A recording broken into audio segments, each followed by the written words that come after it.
Alrighty, we are live. Hello, everybody, and welcome to Afrofuturism Dream Tank Strategic Planning for Empowered Black Futures. My name is Chinyelu Africa. I will be one of our co-facilitators today. Really just here to welcome you all to the space, tell you guys a little bit about the Kepler Institute, who we are, what we do before I pass it on to my good friend Naz, who's going to take on the responsibility of introducing our guest and Sure. our topic of discussion this afternoon. Um, Yeah. Once again, welcome. This presentation featuring Dr. Luana Richmond is brought to you by the Kepler Institute and our new virtual platform, Alchemy Plus. The Kepler Institute is a nonprofit organization and really a community that's been, active and incorporated since about 2003. And during all that time, our main focus has been on, community wealth building, particularly through the lens of leadership development and intergenerational leadership development. Our, mantra is community empowerment through self-mastery, meaning basically that, we believe that by feeding into each other, helping each other build and develop our skills and ourselves as people, that is the key to building and maintaining community wealth. So we do a whole lot. We do some work in food. We do a little bit of work in housing. We do a little bit of work in like entrepreneurial support. And as you can see by us being gathered here today, we do a lot of cultural work as well around storytelling and visioning and exploring possibilities for new ways to be in relationship with each other. So that's sort of like a broad strokes of of the Kepler Institute. I'll put the link to our website in the chat so you can learn a little bit more about us. I also mentioned Alchemy Plus, what Alchemy Plus is a new virtual platform that we're in the process of creating and cultivating and building.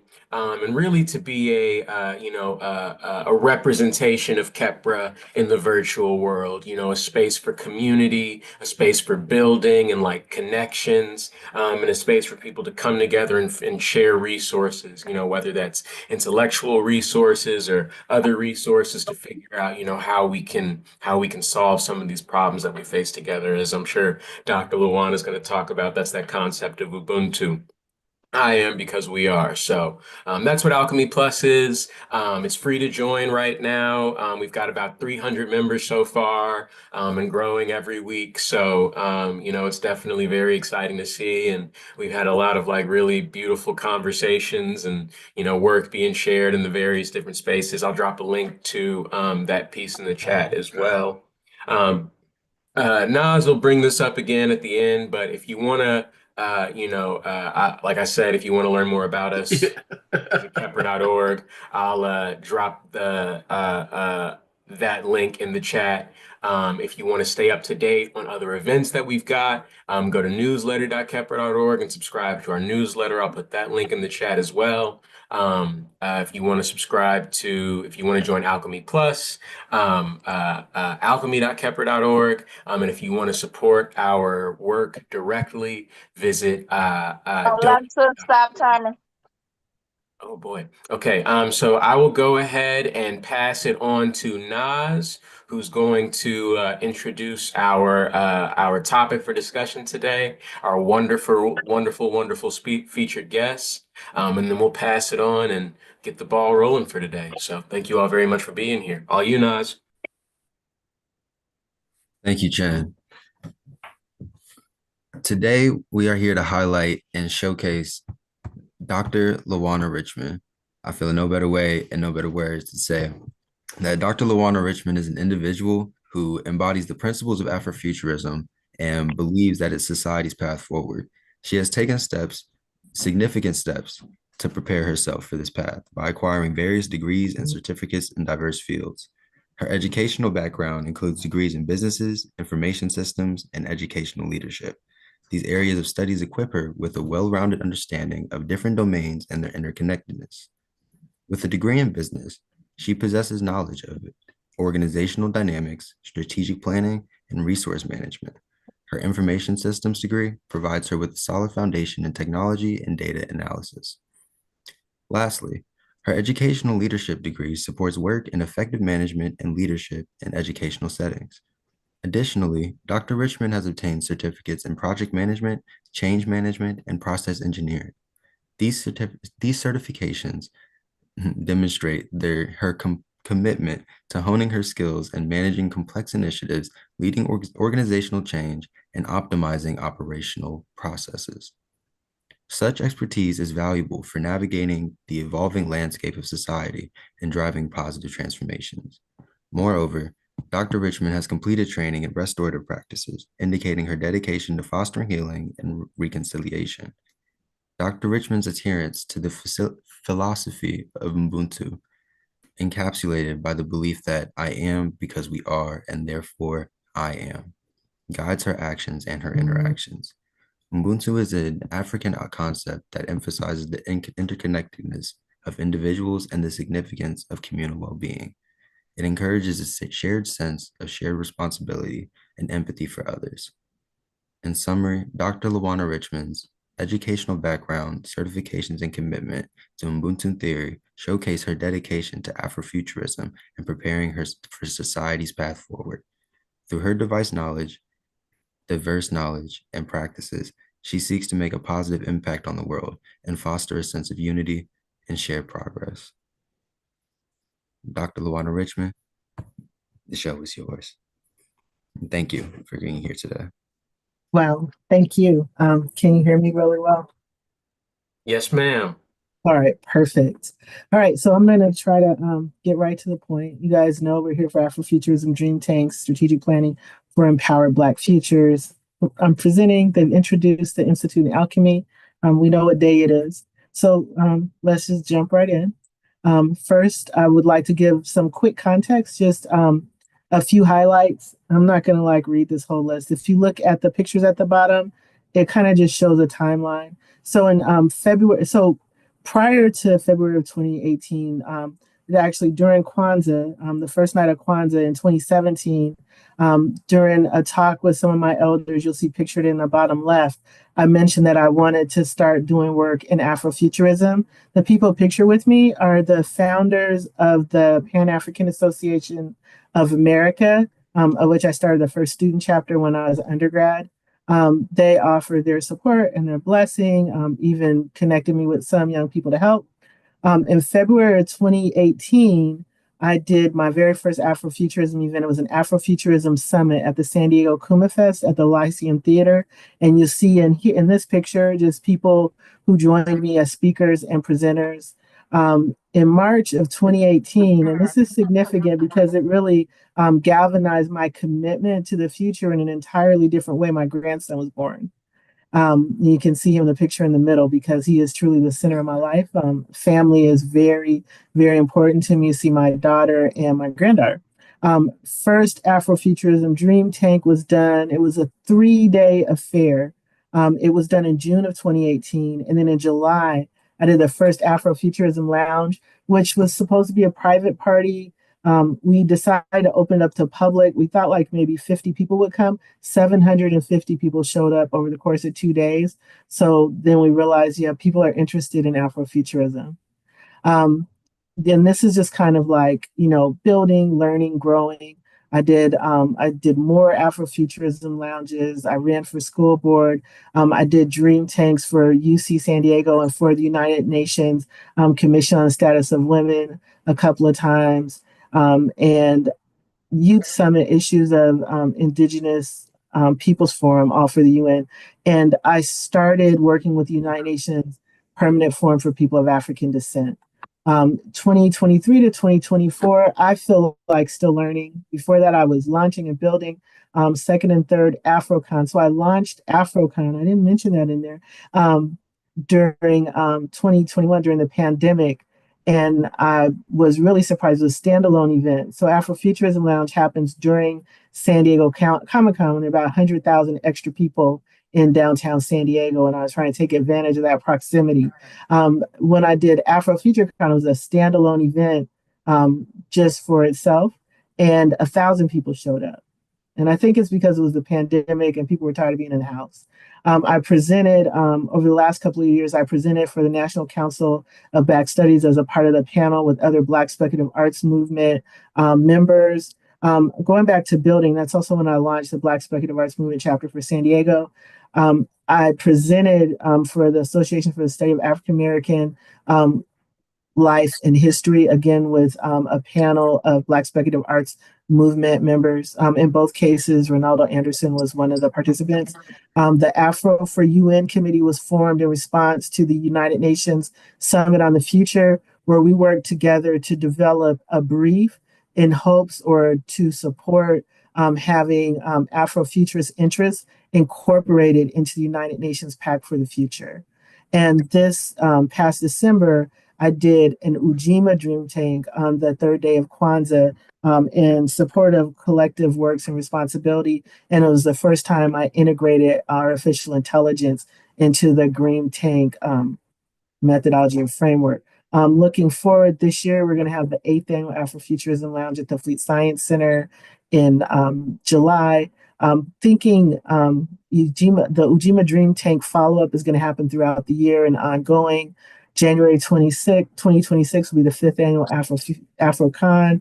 And then subsequently, we'll have the 9th and 10th annual Afrofuturism Lounges. And honestly, by the time I get to the 10th Afrofuturism Lounge, I'll be doing some reevaluation to decide whether that's something that needs to continue. And this year, I was appointed as the coordinator for the Black Speculative Arts Movement California Resistance. So that's just some placement, because I was always taught, like, when people tell you stuff, it helps if you know who's telling you the stuff, so then you can like filter it or evaluate it with some context. And here we go. Looking ahead, we're going to explore the concept of Dream Tank, a visionary approach to strategic planning rooted in Afrofuturism, and the aim is to understand how Dream Tanks leverage Ubuntu theory, collaborative design, and appreciative inquiry to create transformative futures. And I have to say, the Dream Tank, I liked the term Dream Tank as opposed to think tank, because think tanks are rooted in racist ideology. The think tanks were used in the scramble for Africa, and they were primarily formed by people who were unhappy with the fall of some of the European empires and people's quest for self-governance and individual, and freedom. And so, looking at what Afrofuturism is, there's so many different ways to define it. But for here, we're going to look at how it blends African culture, technology, and speculative thought to create imaginative visionary futures that center the empowerment of Black communities. And it's really important because quite often when other people think about the future, we are not centered. We're on the menu, or we're considered an accessory or an asset or a resource. The core values that I lean on are empowerment, resilience, and creativity. And the goal is to challenge and redefine systemic oppression, promoting inclusive futures, and reimagining cultural and society possibilities through an Afrocentric lens. And I really focus on dreaming, because so many of us, not necessarily anybody in this room, but there are many people in our community who are unable to imagine a future that's very different from the current reality. They've been, we get the, well, they won't let us, we can't, they can't, I can't. And by focusing on it just being a dream at the beginning of the conversation, it helps people to suspend disbelief. So human-centered incubators for visionary thinking, where communities come together to co-create strategic planning for empowered futures. The purpose is to address the systemic challenges by generating innovative and actionable solutions. And a lot of it, with anything, when you're engaged in any type of design activity, the idea is to imagine what's possible and then go beyond what's possible. And then if possible, go a little bit further than that, and then reverse engineer what steps would be to be done in order to get there. So Dream Tank center African diasporic experiences and cultural knowledge using Afrofuturism to inspire solutions grounded in these three things that I say we lean on. And as I mentioned earlier, why it's not a think tank, these are the three things that think tanks were born out of: the decline of the power of the British Empire and the rise of the United States, failures in policymaking ahead of the First World War, and post war spread of national self determination and the weakening of colonial systems of government. And this was written in September of 2020, well before November of 2024, where we got to see the effectiveness of that think tank ideology.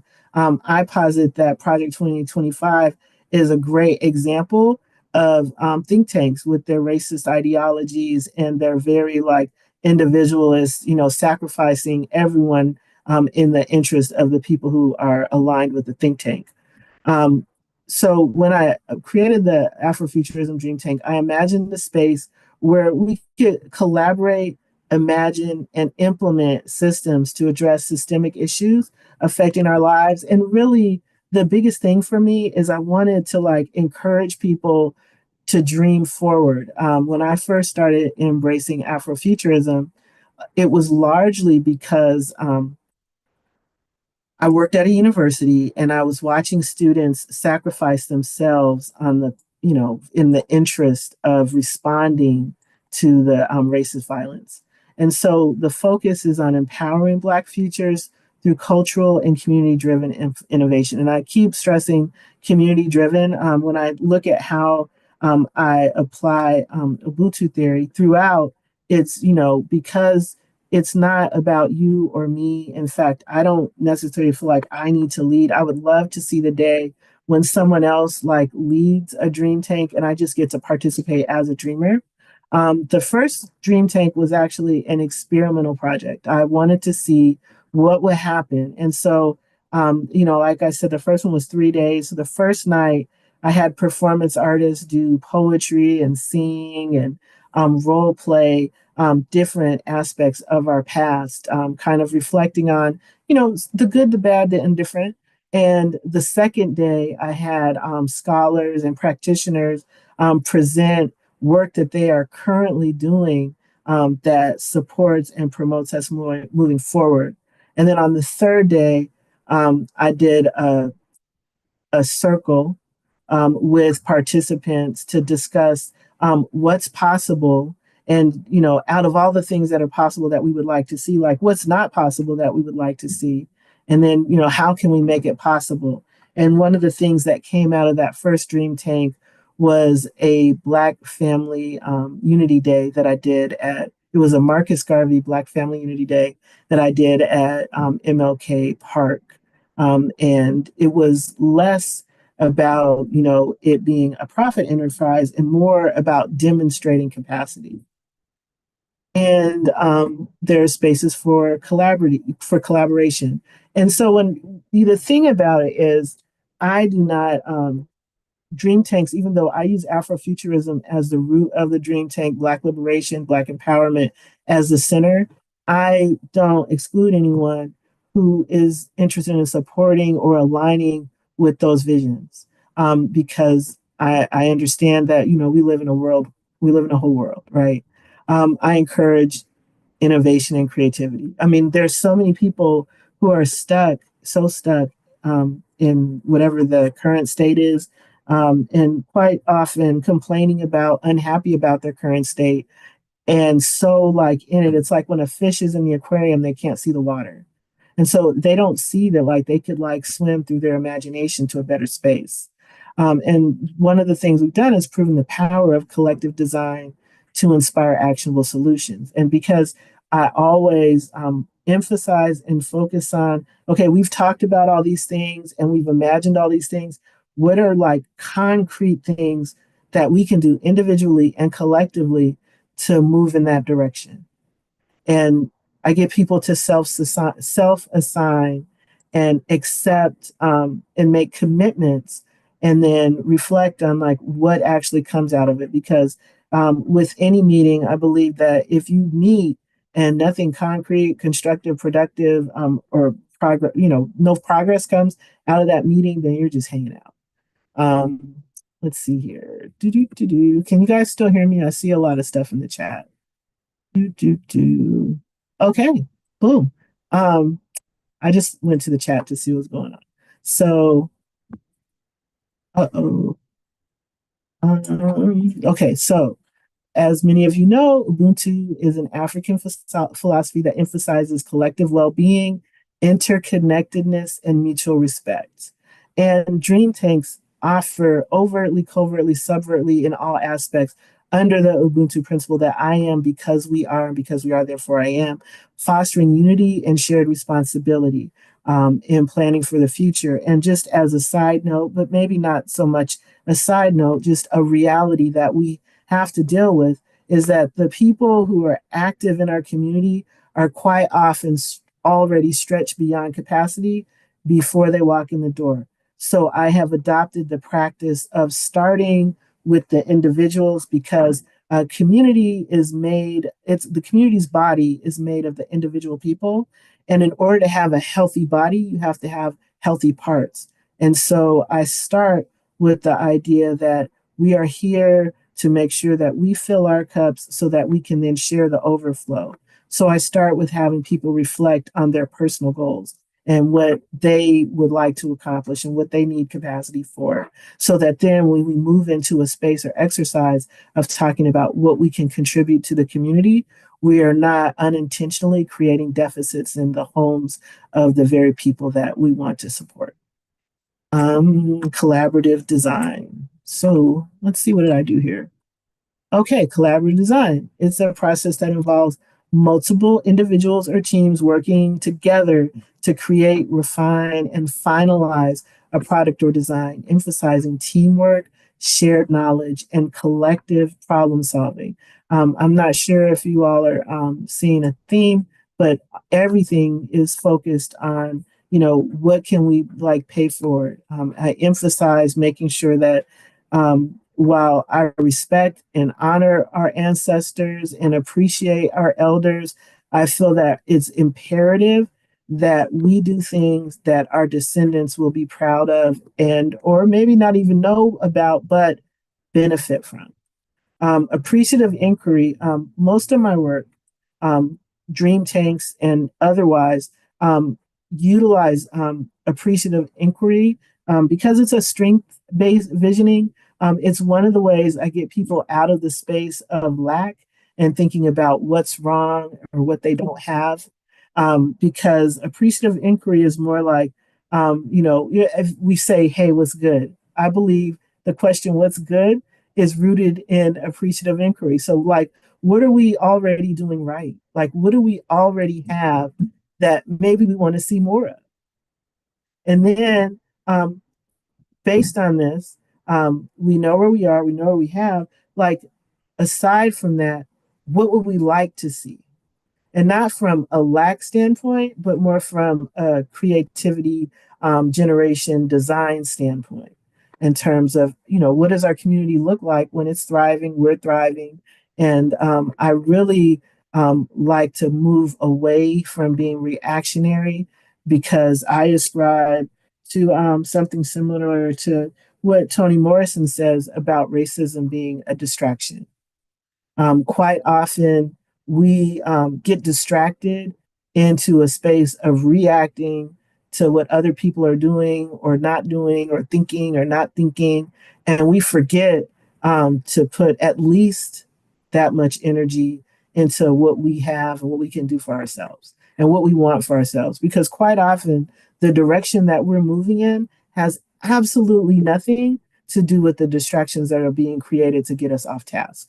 And we encourage people to focus on what's working, how strengths can be amplified to solve systemic issues. Because we all know we have tremendous strength and talent and brilliance that I just would love to see us, use more for ourselves. Incorporating Afrofuturism into organizational and community strategies. The Afrofuturist lens transforms organizational communities because fostering empowerment through cultural reclamation and innovation, encouraging, the whole idea of speculative fiction is to ask what if. And yes, I understand that some of those questions are what if something goes wrong or something bad happens? And I'm not saying we ignore the environment. What I'm saying is we leverage the environment. And so, even reimagining systems of governments, I often talk to people, I make the argument that Afrofuturism is inclusive futurism because we don't have any intention, at least none of the people that I hang out with have any intention of like replicating existing power structures with Black people in those seats. It's more about looking at just and equitable approaches to society. So that's kind of important, and I think that the key is to understand that things can be transformed. The butterfly looks nothing like the caterpillar. Um, in practice, things that I've learned from Dream Tanks, um, one is the importance of flexibility and adaptation, because this project evolved through ongoing community input and feedback, which was essential for maintaining relevance and impact. Because I never wanted, the idea of a dream tank being a fixed framework, methodology, or construct kind of goes against the whole idea of what it is. And co-creation is critical. I do my very best when leading a dream tank to not lead the witness because I genuinely want it to be a conversation that's relevant to the people in the room, because that's one of the keys to making sure that it's engaging. And also because, people, one of the things I've learned in my work in strategic planning and change management is that people are much more likely to commit to and follow through on plans and ideas that they felt like they had a say in.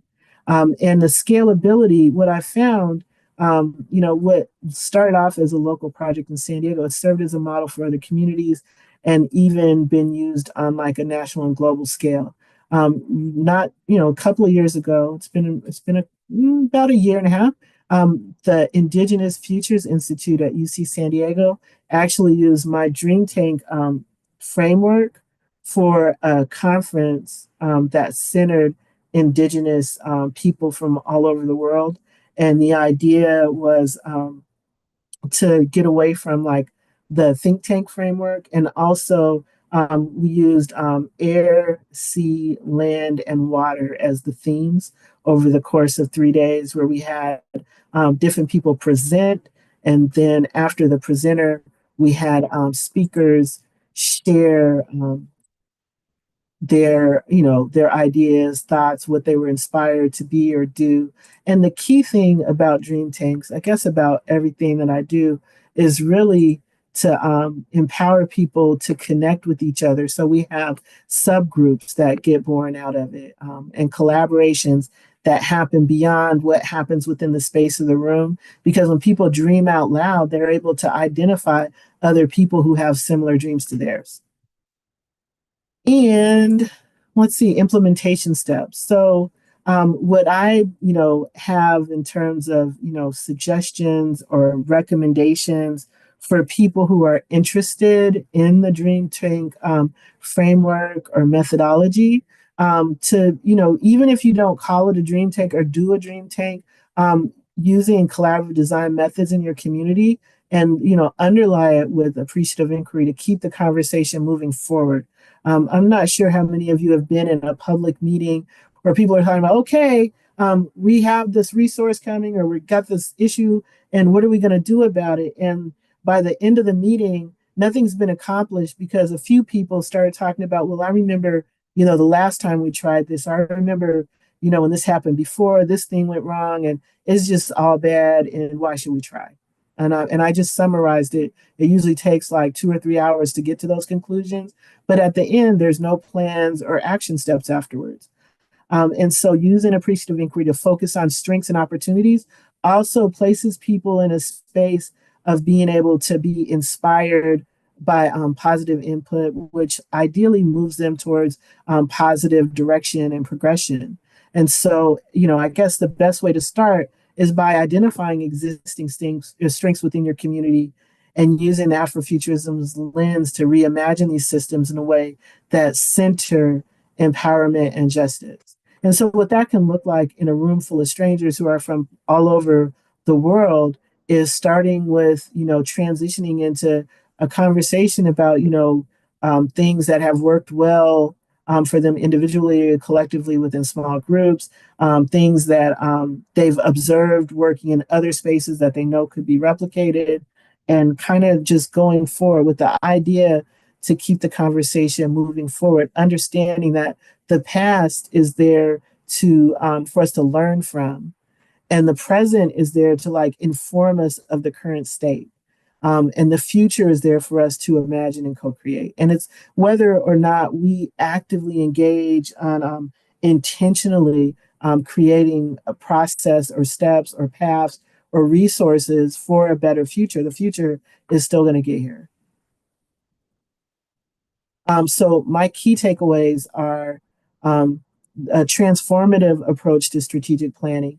And as someone who works in the strategic planning arena in a university environment, and I've seen it also happen in corporate environments, people engage in strategic planning exercises, and it's really an exercise in checking the box. Sometimes they use, a framework, but they want to make sure they've got at least a couple of ideas that fit under a category, and then they can check that box. They did it. And then maybe they go a little bit further from having some goals to actually having some objectives and maybe even some measures. But most of the time, these strategic plans, they get put on a shelf somewhere in a binder or in a file on like somebody's like shared drive. And, maybe people look at it once a year. But, the idea is to create, living plans and solutions that are culturally grounded. And the other one is inspire collective action and visionary thinking for equitable futures. And a lot of that, like inspiration, like I don't have the formula like, okay, I'm going to walk in the room and I'm going to say A, B, and C, and people are going to be inspired. But what I can say is when you activate the imagination, you're also activating the inspiration muscle. And even if I don't say something that inspires people, I'm confident that at least one person in the room will. And that's why I make sure it's a shared space with co-creation.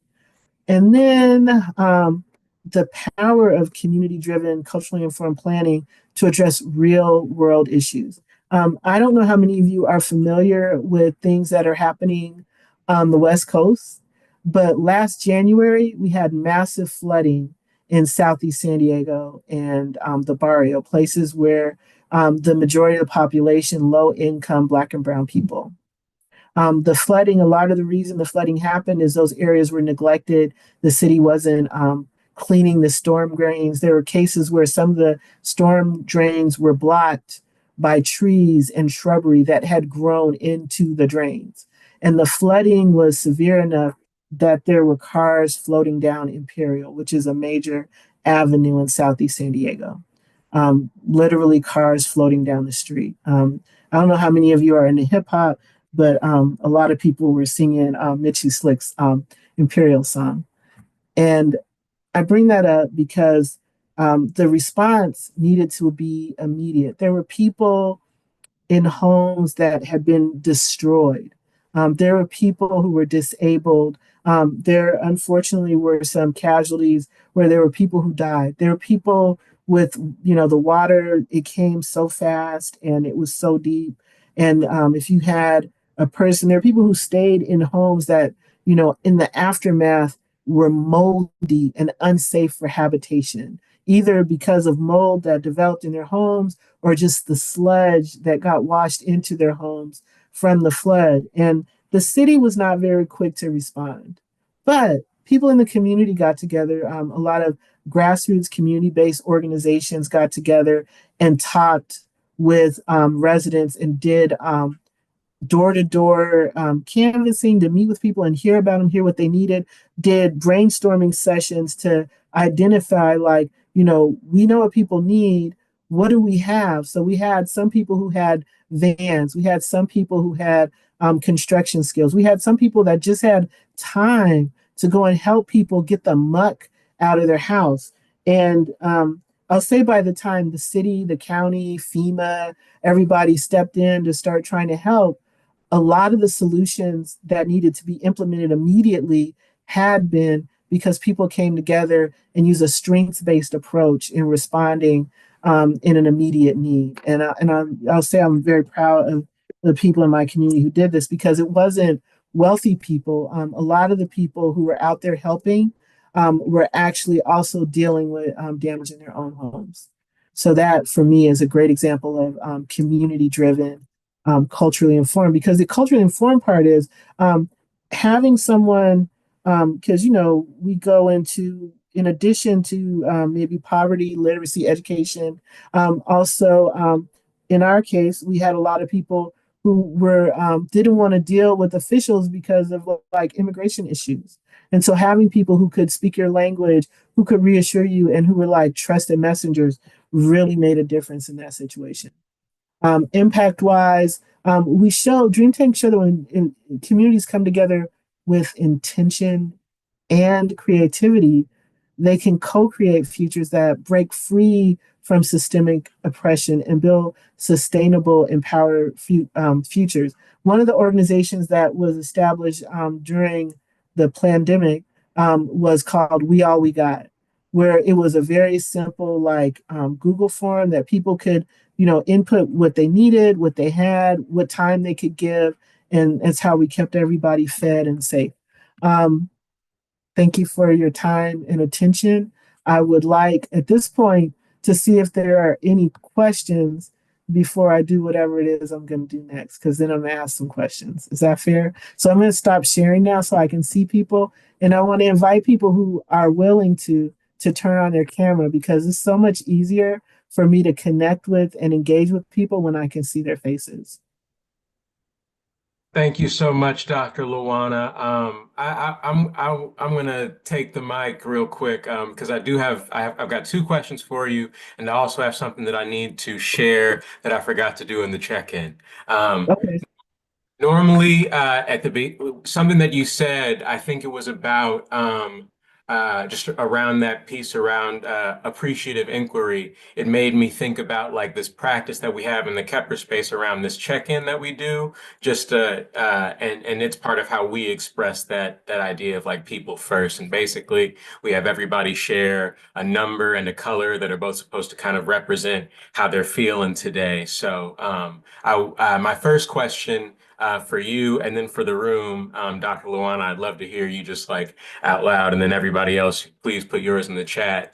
Is what is your number and color for today? How you feeling? And then my second question is, you spoke to people who like can only like focus on like what hasn't been done right, what went wrong last time. So I guess I'm wondering like in your experimentation with like developing this model and framework, like what kind of resistances or like apprehensions do you find that people have, and like how do you sort of like break those down, or what do you do if you can't break those down?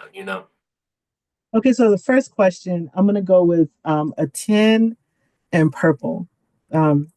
Purple and green are like two of my favorite colors.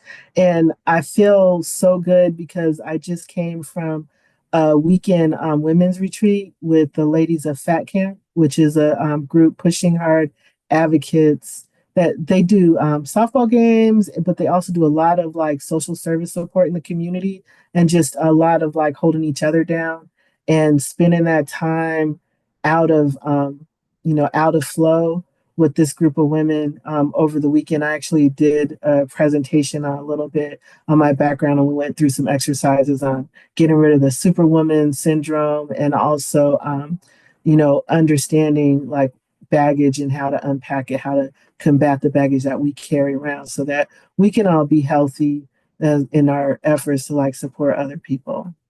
The other question, in terms of people who are like, we can't do this, it ain't gonna work. There's a couple of things. One, love them anyway, right? Because they didn't just get there like out the blue. They have evidence. This is evidence-based thinking.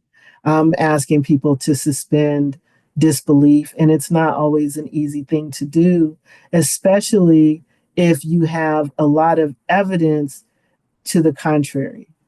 And the reality is, we need people to remind us of these realities. At the same time, people tend to say I'm like too optimistic and I'm not pragmatic enough. But the reality is, I can see the things that are going on around me, and I choose to focus my energy on the things that I want more of. And I try to encourage them to, like, for a moment, to either do one of two things. One, suspend their own disbelief and just enjoy the experience and enjoy being in a space where, no matter how um, impossible whatever you're imagining or think you want to see is, you can say it out loud. Nobody's going to ridicule you. And the other one is not be the person who's ridiculing, to make sure that we're not shutting people down, and give every idea breath and life, because there is a point where we go through to figure out what's actionable, because there are some things that aren't. Like right now, like my vision, like what I would love to see is, portals, so that I could be everywhere I want to be, without having to deal with the time and inconvenience of travel. There's not a whole lot I can do about that right now, but it's fun to imagine like how much simpler my life would be, if those existed and I had access to them. Thank you. So I don't know if you want to check in with the check-in, or if you want me to see if there's other questions. I'm going to follow your lead. Oh no, please keep looking for other questions. People are putting theirs in the chat. I put mine in the chat, so I think we're all good on that for now. Oh, I see a hand from Alexis Day. Okay, Alexis Day, you got to unmute.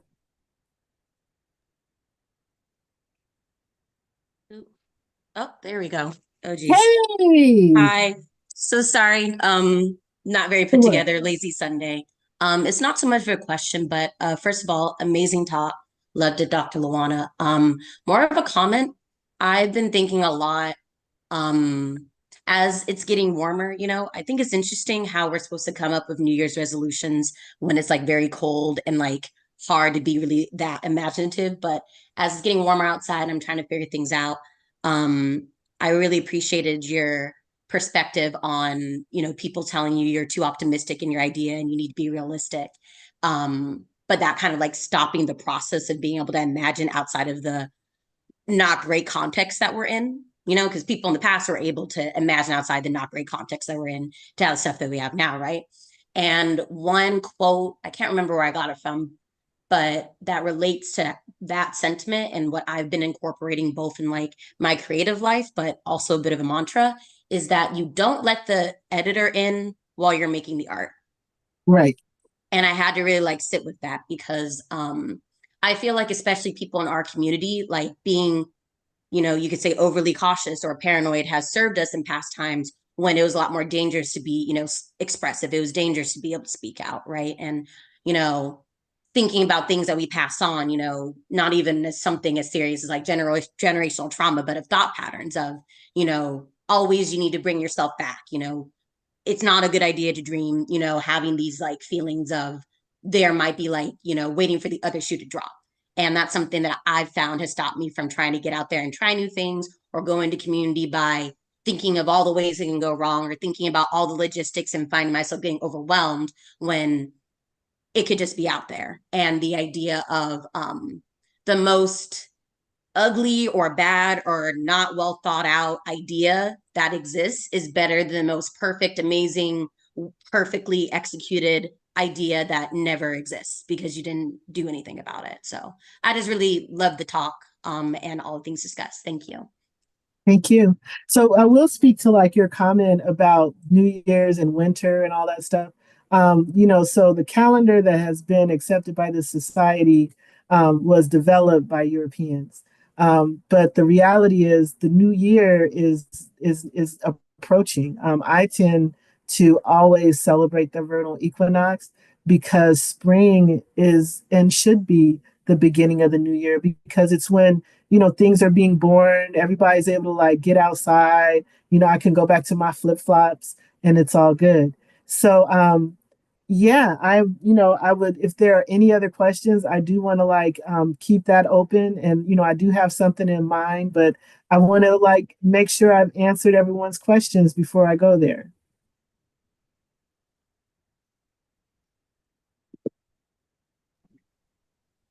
Hello, I have a question.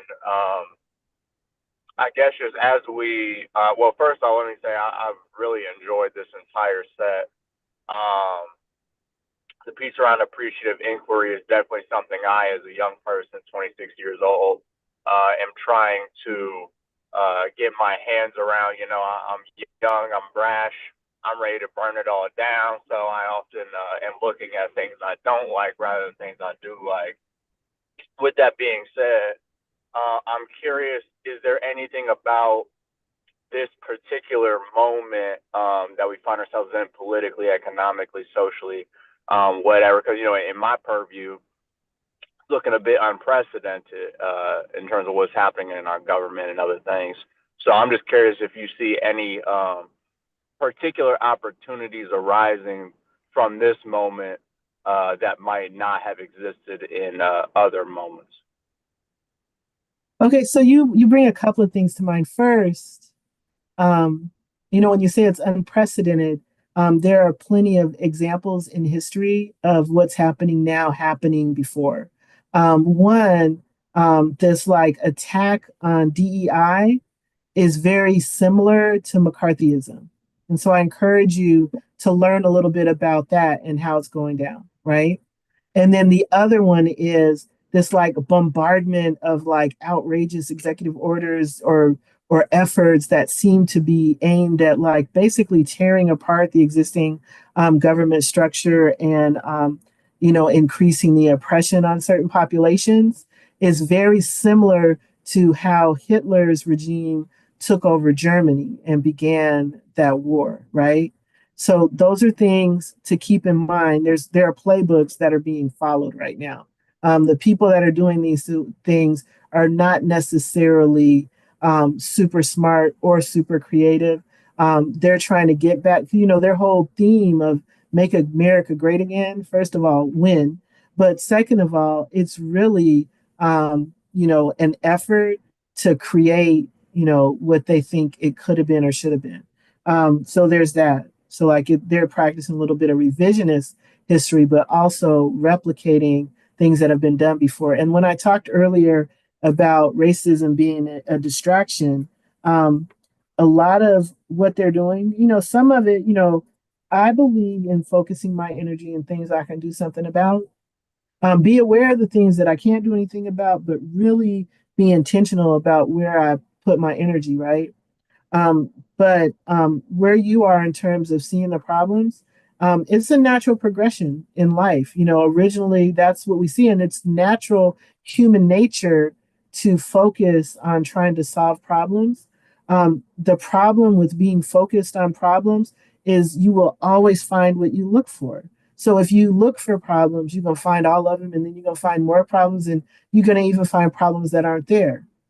In that same way, if you look for solutions and opportunities, even now, you will find the solutions and the opportunities because, in times of great struggle and great stress, there are also times when we are our most creative. And bear in mind, like right now, um, while I will say that there is a direct attack, there is a direct like anti-blackness undercurrent or overcurrent. Some of it's pretty overt. Um, the reality is they're hurting themselves more than they're hurting us.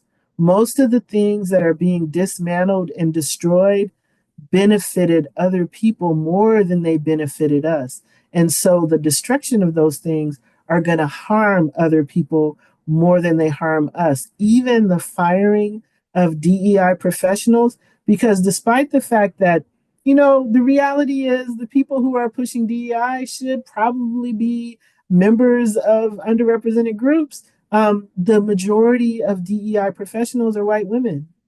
So if they fire all of the DEI professionals, who's being impacted the most? Not us. And when you look at, even if we look historically at who benefited from those programs, it was not us. So I do think that there's some real harm and danger for us directly, but I think that we have to not be distracted by that.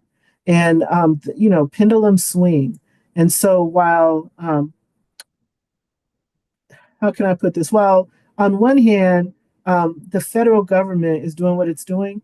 Let's know that we learned this with the first Trump presidency. While he was doing everything that he was doing, there were people within the federal government who didn't share his ideology, who were a quiet resistance. Because just because I don't tell you everything I'm doing to make things better or the best that they possibly can be, it doesn't mean I'm not doing it. So I want you to like not be discouraged. But the other part of that, and this, for some people, they think this is hocus pocus, but I've seen it play out in life, and give it time, you will too if you start practicing it. What you put your energy into is where you're going to bear fruit. And so, like for me, not to like, this is not like woohoo, poor me, kind of feel sorry for me, but 40 years ago, I was a 16-year-old girl moving into her first apartment with her for her 3-month-old baby. I hadn't had my first job. I hadn't I hadn't done a lot of things in life, and I didn't know what I was going to do. And I can't say that I hit the ground running and immediately made all the best decisions, but I didn't stop. I didn't turn. I didn't allow myself to get so discouraged that I didn't keep pushing forward. And now I sit here going to talk to you all about theories that I've developed or learned from while pursuing my academic and professional career. And the daughter that I had 40 years ago is a beautiful human that I'm very proud of, who I wouldn't trade anything in the world for. So even like what you might consider the most challenging times, if you just keep thinking forward, you will continue to move forward. But you do have to connect thought with action. One of the things Alexis said that I really appreciate is that you can get a lot more out of imperfect plans that are executed than you can out of perfect plans that you never do anything about. When I was shopping for my first car, I wanted like something fly. And one of my girlfriends, and I will always appreciate this, she shared with me what her father told her when she was shopping for her first car. She said, "A humble ride will get you a lot farther than a proud walk." So I hope those things are helpful. Are there any other questions? Bibi Elise, did you want to say something? I would love to say something. I can't see myself. I didn't know that I was actually present. You're First of present. all, Yeah, first you're of welcome. all, excellent. Well, I'm delighted to see the number of people that are involved and enrolled. Um, and I'm excited. I'm ecstatic to hear the terminology appreciative inquiry. I haven't heard that utilized, that terminology or that strategy utilized for over 20 years. And I've been around it for that long and longer. I incorporated it into my thought process, into my mindset.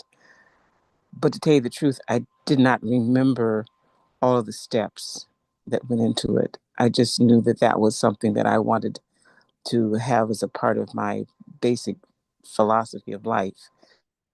So I'm glad to hear that being incorporated, being the terminology being utilized.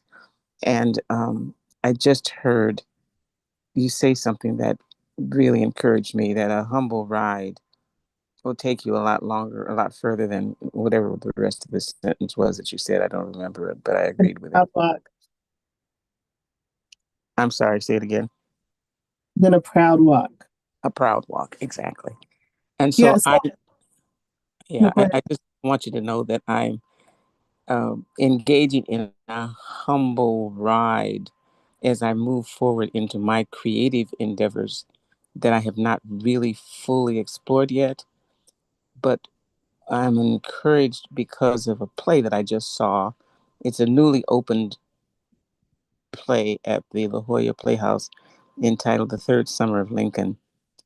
And it's a musical play that opens up the conversations that were held during the 3 summers that President Abraham Lincoln led the nation in the Civil War, and the conversations that were held between he and the people of color that were around him, especially including Frederick Douglass. And so I think about what was happening then and what's happening now, and the humility of Elizabeth Keckley, the woman who was born a slave and bought her own freedom as a result of her ability to be an exemplary seamstress, so much so that she was the personal seamstress of Anne Todd Lincoln, the president's wife at that time. And the fact that she went on to create refugee camps for people who were escaping slavery and moving from the South to the North to seek another life. And not only created those camps, but essentially set up social services so that people could become engaged in a new life in a new setting. And how we don't hear about those conversations, but this play makes them very clear.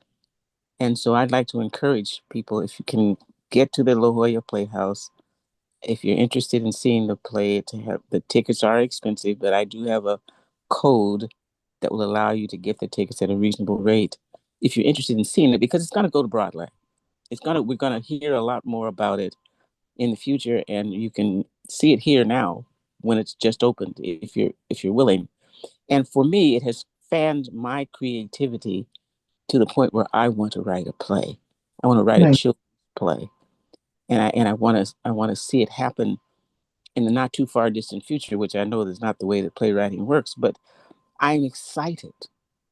I'm excited by what I can humbly step into and hopefully ride at a point in a not too far distant future with some beneficial responses from the people in my community that I love. So Thanks. Well, I hope thank I'm you. in that list. Thank you for that. So I said earlier that, while I might not say something inspirational, hopefully someone in the audience will. And BB Elise is someone that's always inspired me, and just like her zest and excitement and energy around things reminds me that, I still have a lot of things to look forward to and be excited about. You asked about the steps of appreciative inquiry. I didn't go into origins here, but appreciative inquiry actually was from Cooper Ryder. He was at Cleveland Clinic, like Case Western, I think, and he was asked to like solve problems that they were having with patient care. And instead of asking people what the problems were, people bring in consultants, and consultants go and talk, what's wrong? What do we need to fix? Instead, he used appreciative inquiry to ask people what was good, what was working, and what do we need to do more of, and what are some other things you like to see.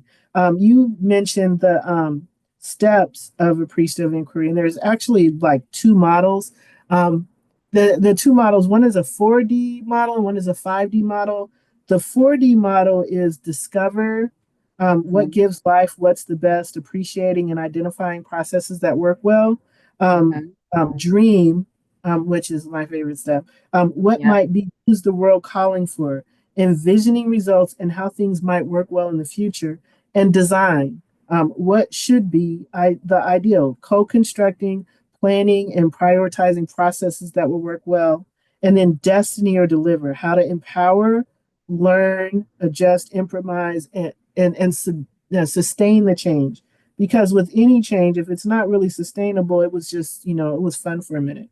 The 5D model is definition. What is the focus or topic of inquiry? So defining, the sandbox. 2, discover, again, appreciating the best of what is. 3, dream. 4, design. 5, deliver or destiny. And so I guess the extra step is taking the time to define the sandbox, which is, I guess we would say I use the 5D model because I like to figure out what the area of focus is. Because if I'm not doing a 3-day process, narrowing the focus helps to be productive in terms of identifying shared themes.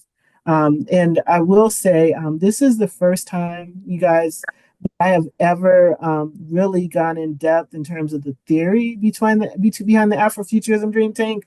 I generally don't like talk to people about how the sausage is made. I just say, here's some sausage, because I don't like, I try not to give people the opportunity to brace themselves, and make it harder to, make the process work.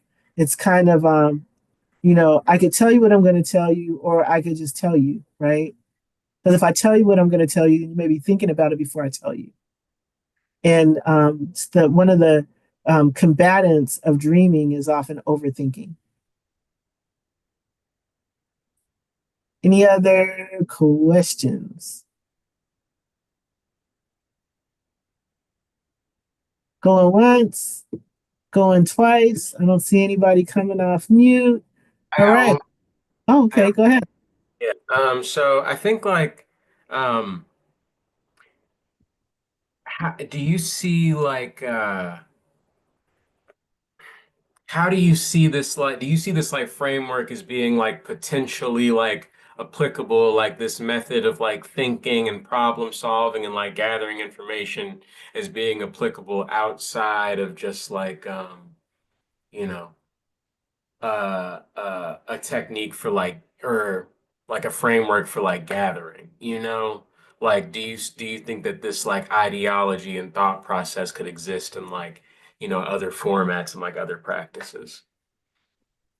For sure. I mean, first of all, appreciative inquiry is used in a lot of different environments, right?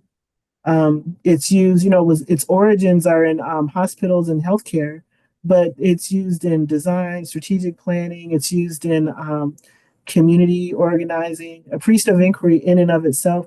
In terms of Dream Tank, I've played with it almost like silly putty, to, depending upon, who I'm working with. The thing that I did in December, I did an Ujima Dream Tank where I gave people homework before they came to hang out with me, because I recognize that in my community, the people that were going to likely be most likely to come are people that are already doing a whole lot of stuff, right?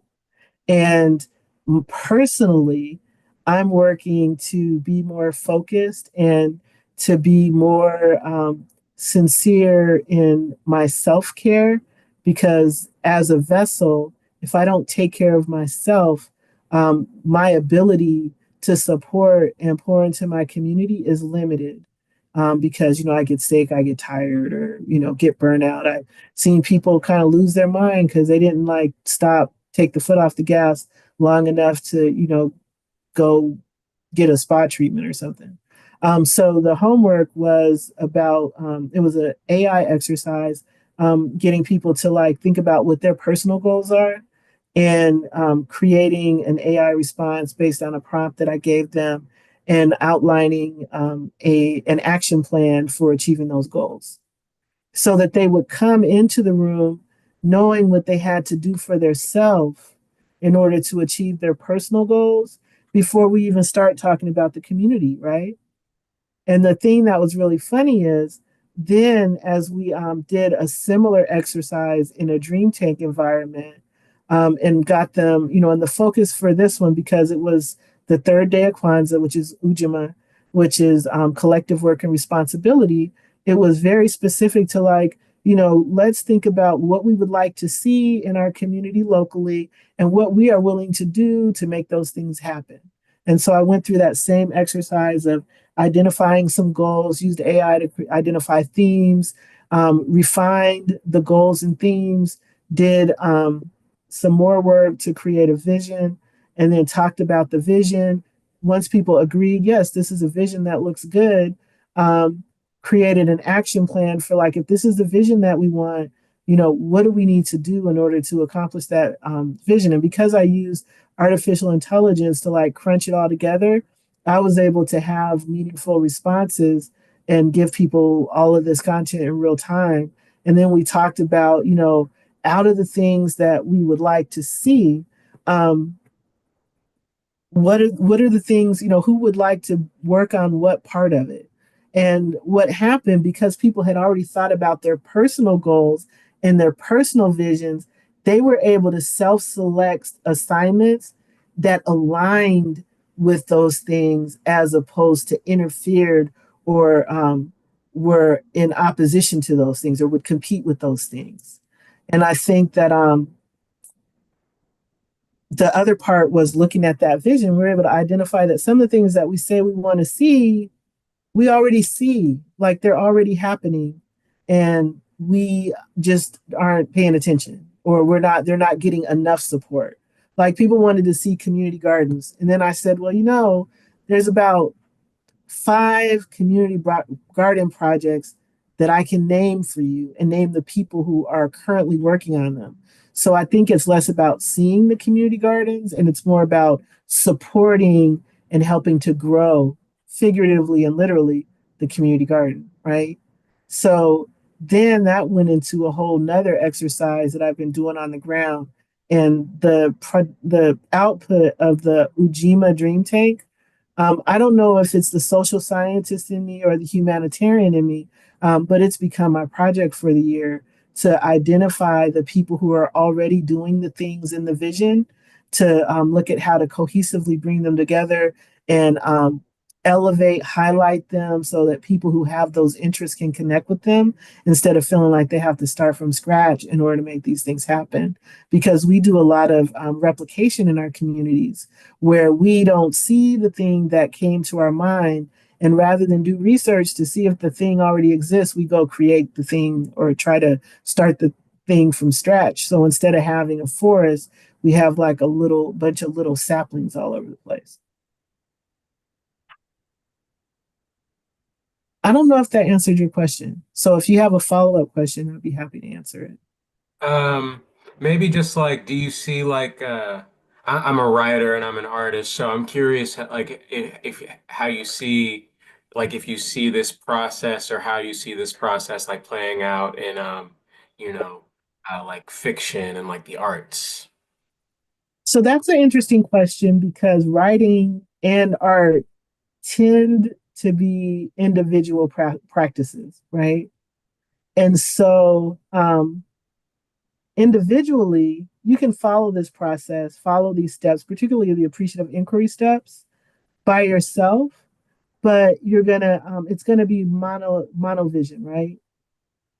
What you could do if you're open to it, you could do a process like this where you workshop these ideas with a small group of people to get different points of view, and then it becomes more of a collective process. Inherently, a dream tank is a collective process. And so you've got to have, the Bible was shoved down my throat since I was very, very young. So often when I'm looking for quotes and examples, it's the first thing that comes to mind.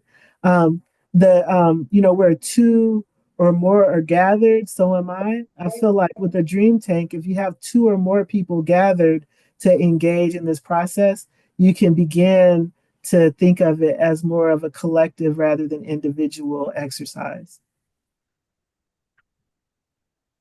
Thank you very much. Okay, are there any other questions? Oh, I see a hand, Lisa. You have to unmute, Lisa.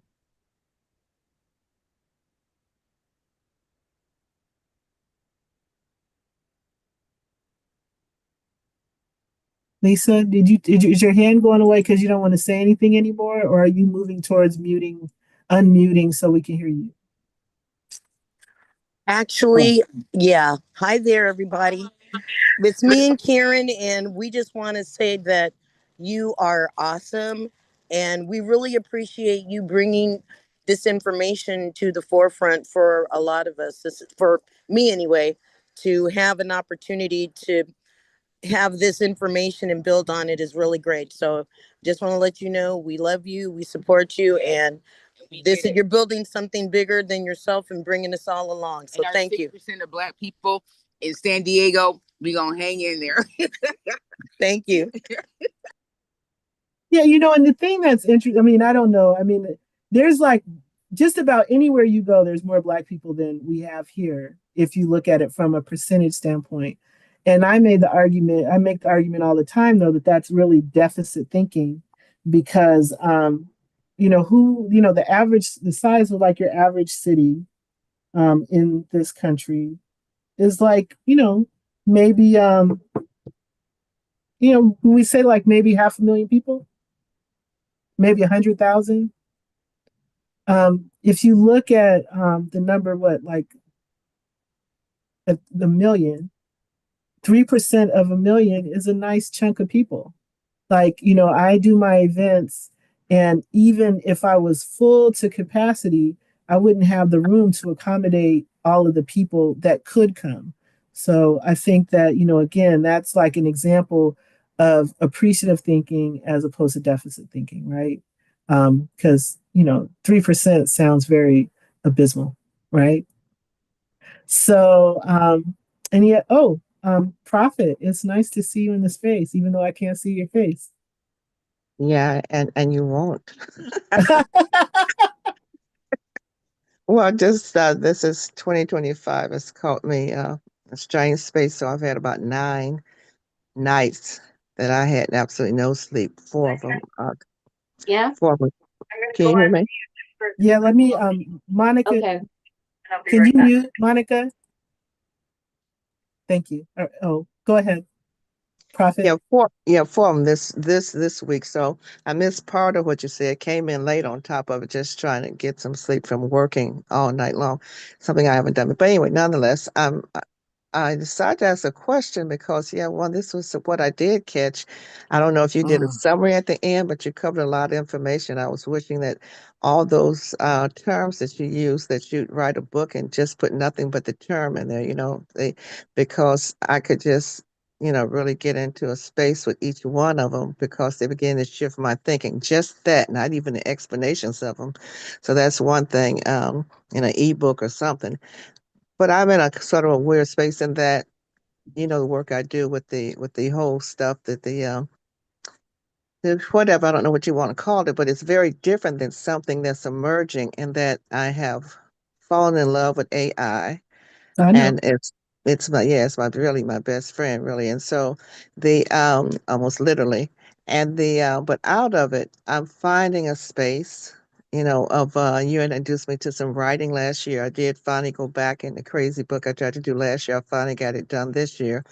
But then also what's emerging is because my world that I love and have a passion for is metaphysical, esoteric kinds of stuff, and sometimes occult.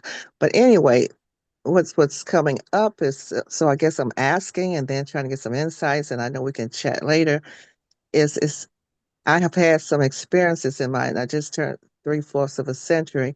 I've had so many experiences that people would think are fiction or made up, but they're not. They're real. So the thought came to me is to put them in a fiction format and present them. The other thing that's happening is that because I fell in love with the graphic piece of it, and my sister's an artist, but I've been doing this art stuff that I'm seeing also has some benefits because of course color therapy is being used and I love color, but I'm finding that the graphic I do is more than just graphic. So I don't know. Anyway, I'm kind of rambling here because I was still half asleep, but just the terms you said really brought me to full attention. So I don't know if that makes any sense in terms of space that I'm entering and I'm like tiptoeing into, but I want to drop everything I'm doing and just do that in terms of even being able to do some of the ancient symbolism that used to be very, very long again, but they used to, and maybe it is, and again, but that they use it to symbolize a lot of important principles and a lot of what you covered today, but I'll stop there and see, does any of that make sense? And is there any way you can direct me or share anything that might be beneficial for that? Wow, that's a lot. So let me see. Starting with the things that you want to write that people wouldn't believe you if you said they were fact, but if you wrote them as fiction, people would be entertained. I say write them as fiction and let people be entertained and learn, even though they don't realize what they're reading is true. As a great device. In terms of like AI and using it and being in love with it, we've like gone on that journey together. In terms of the book. A lot of people are kind of been like digging in my behind about taking the time to write a book. So I will tell you that I did write the outline and started writing an Afrofuturist path and people are going to have to hold me accountable.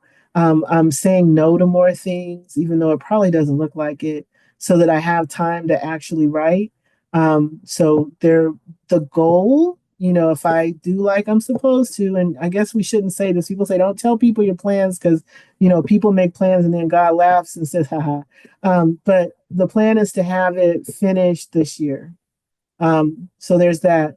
The other thing in terms of symbols and ancient symbols, especially now, a lot of people in circles that I'm working with are looking at analog approaches and symbols as a way of even communicating because, there will be a time, and this may be that time, that, as much as we like to gather and shout from the rooftops, that, we are in a space where we can have two conversations happening at the same time where the symbols are there for the people who understand them and need to get that information, and the public, less esoteric stuff can happen simultaneously. So that people think that it's all like, at the Afrofuturism Lounge, some people think that I just do comic books and art and cosplay and that it's all fun and games. And I encourage them to continue thinking that unless they need to know otherwise. I recently completed the first in a series of coloring books based on the Adinkra symbols for children and adults so that people can learn the Adinkra symbols. Because I don't know about you, but I'm going to start using them and embedding them in more and more things that I do so that people who understand, understand, and people who don't. And the people who understand will have conversations with me that let me know that we understand so that we can have other types of conversations that may lead to some different types of actions. The other part is in terms of AI. I've experimented recently with some AI that I hadn't used before. It said, put in a couple of sentences and we'll make a website for you. And I just wanted to show you guys the website that they made. And I really literally put in two sentences and it added AI generated art. It added space for teams. So I will tell you before you go there, the edits that I made after I got the completed website, I deleted some sections that spoke to things that I didn't intend to do at the event. And I edited the team section with bios of people that are actually on my team. Lonnie and Marcus, when you get a chance, send me some photos and bios that I'll add to this. And I'll be integrating this into some of the other work that I do. But I want to share this with people because there are a lot of people who say, oh, I wish I had a website, but I don't have the money to pay for it, or I don't have time, or whatever it is we think we don't know. But I just created that website in like 2 minutes. I put in those two sentences and it generated the content. And then I reviewed it and deleted what didn't apply and switched out, some photos and added some bios. So Good. Wow, that's a lot. That's a lot. Can you share two quick things and then I'll mute. Can you share the link to the place where you did the website? That's number one.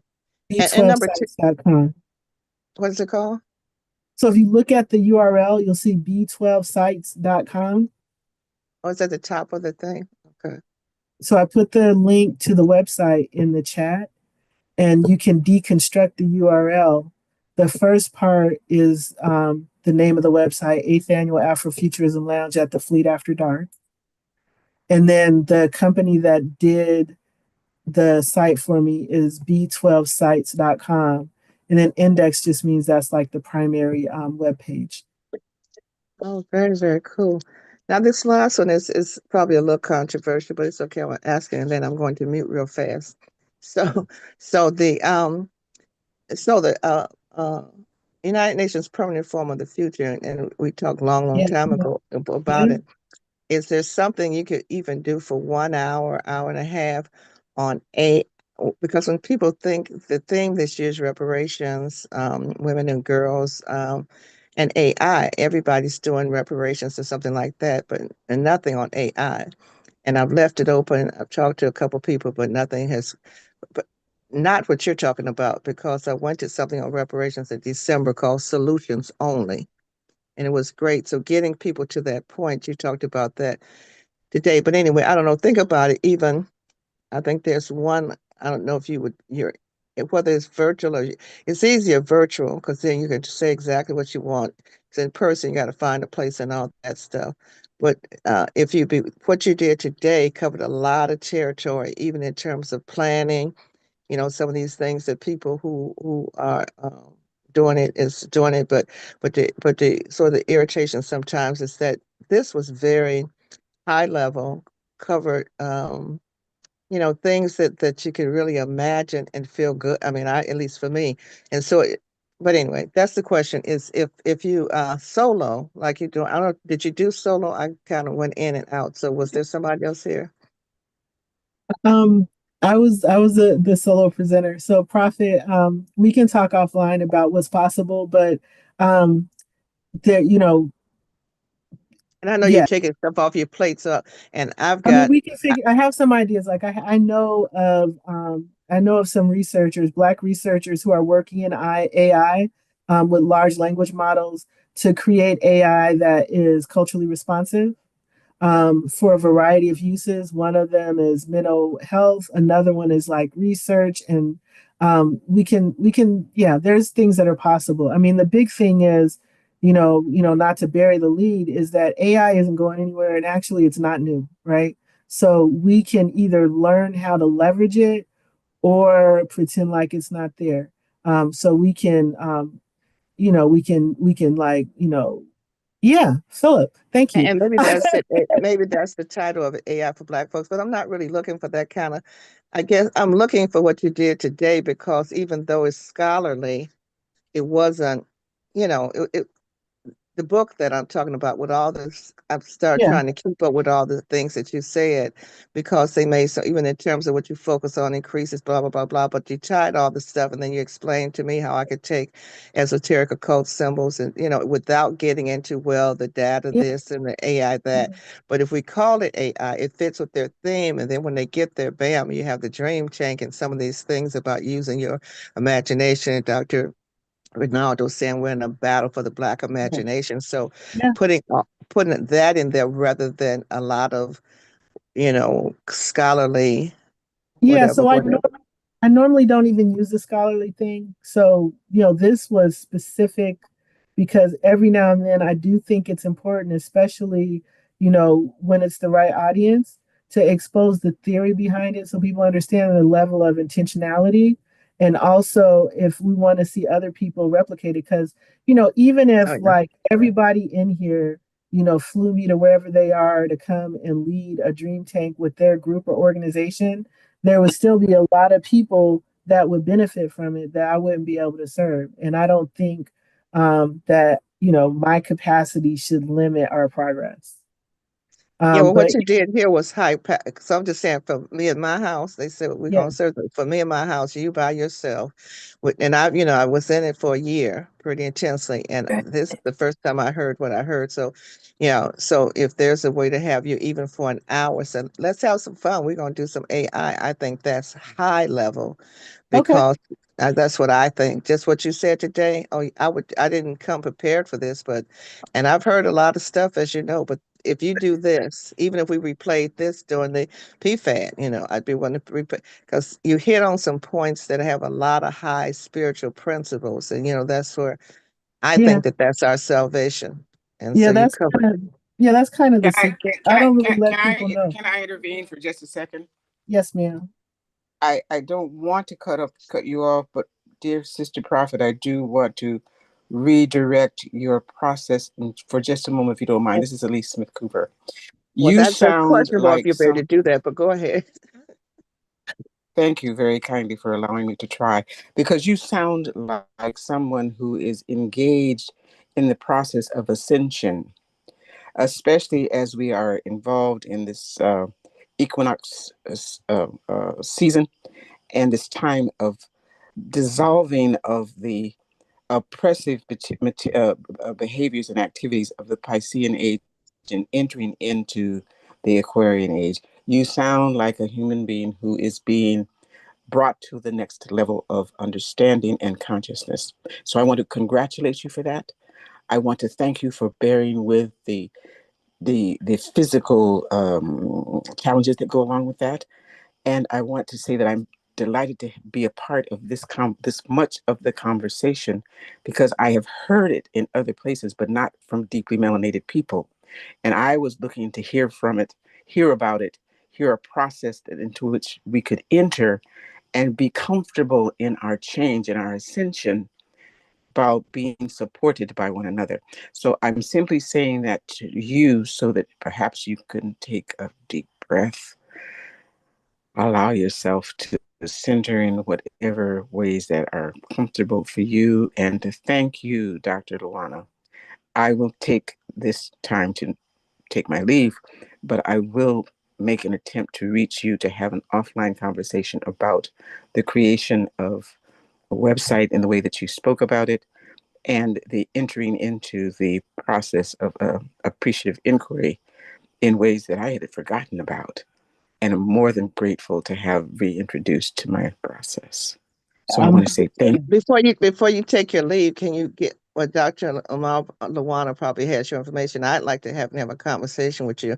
And I apologize when you said ascension. I was like, so the yeah, there's a lot of stuff that's going on, and we need to get you an hour at the United Nations thing.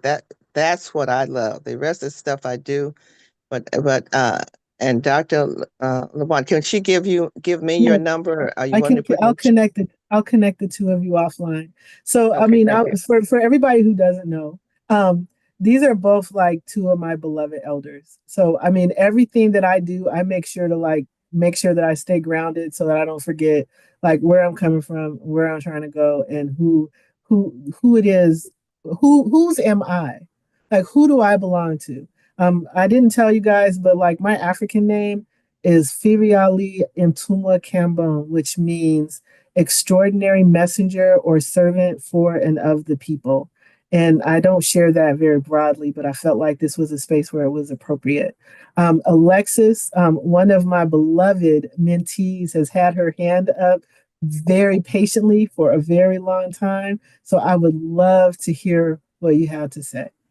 Thank you so much, Dr. Luana. It's crazy. That's actually a perfect segue from my question that you were able to shout out people in your community that have been elders, because my question has to deal with mentorship and pass down the torch. So, like you said, so much inspiration from just hearing things from other people. We absolutely are in ascension. That lunar eclipse on Friday went crazy, but that's an offline conversation. I love astrology, but focusing back in, there's a lot of different topics talking about communities and talking about kind of moving away from colonial white supremacist, like hierarchical systems of how we organize and how we think about things, right?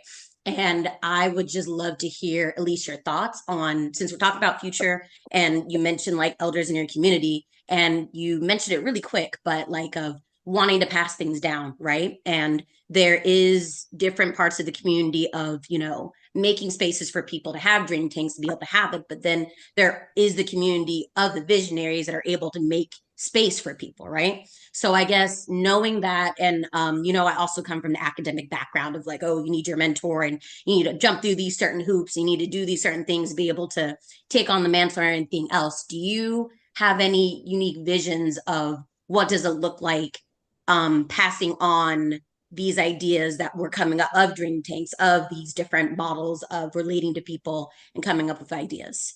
Yes. Okay, so a few things. One, I probably need people who are near me and close to me to like sit on me so I can write these things down. Okay, one.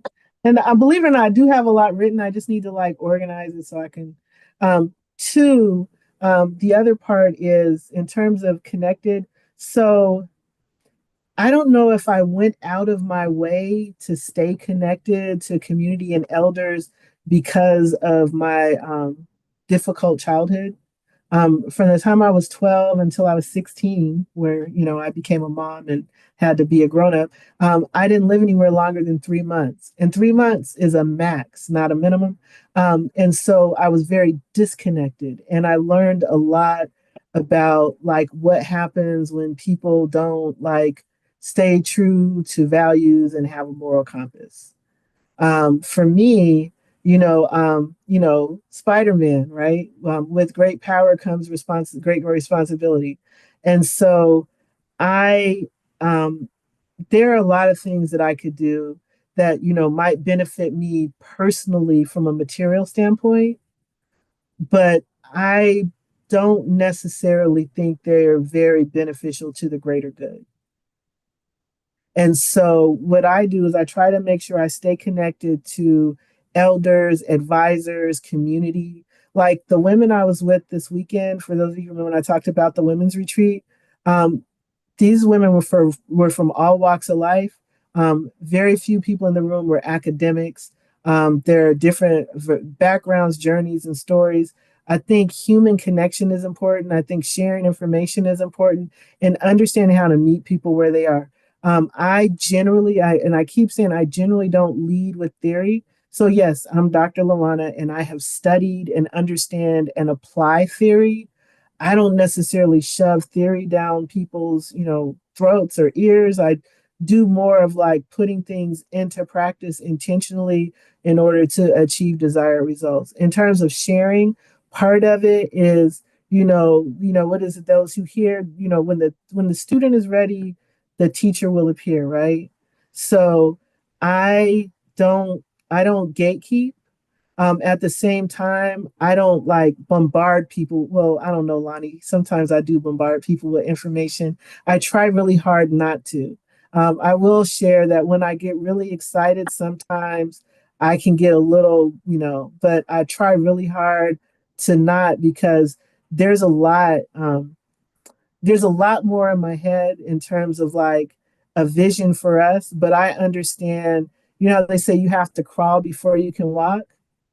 So I feel right now, the focus is on teaching us to crawl again, because so many of us have disconnected from our creative power, or we've downplayed it or downgraded it, or maybe we're expressing it in ways that are not for the greater good, right? And so, it's that sharing part, and it's that continuum. Um, my personal struggle, and the reason that I tell people to lead with, the reason I've started leading with make sure you fill your cup first, is that I have to remember to fill my cup. Like um, I'm ashamed of this, but it happened. And I don't want it to happen to anybody else. So I'm going to share this.